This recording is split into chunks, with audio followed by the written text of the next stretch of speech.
La coopération entre la Chine et Madagascar est multisectorielle et fructueuse. Taïner Azaf Jamal, ministre du Développement numérique, de la transformation digitale, des postes et télécommunications, nous livre son point de vue. Alors, Madagascar participe activement dans la fortification de cette relation qui date quand même de plus de 50 ans, je crois.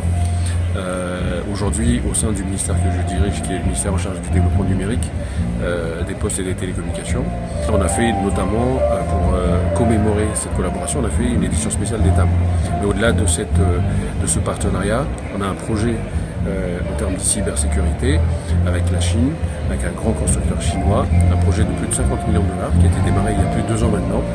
Vous avez un data center de l'État qui fait partie aussi de ce projet, et surtout la mise en place d'un réseau de télécommunications privé de l'État. Donc ça, c'est grâce à un partenariat fort avec la République populaire de Chine. Donc ça, c'est juste un exemple, mais il y a d'autres domaines dans lesquels on travaille ensemble. Le sport, donc là, vous savez que pendant les Jeux des îles, on a un certain nombre d'athlètes qui sont partis en Chine et qui sont revenus dans le cadre de ce partenariat. La Chine nous a donné aussi de dotations d'équipement, de sport, de santé, et donc c'est une collaboration, et notamment aussi dans les échanges commerciaux.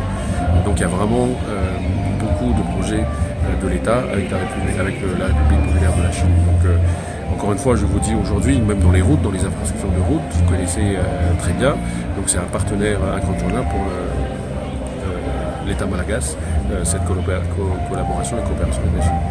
Il a aussi mis en exergue l'importance de l'exposition économique et commerciale Sino-Afrique. C'est l'avenir de cette coopération. D'abord, ça passe par le renforcement des échanges commerciaux bilatéraux.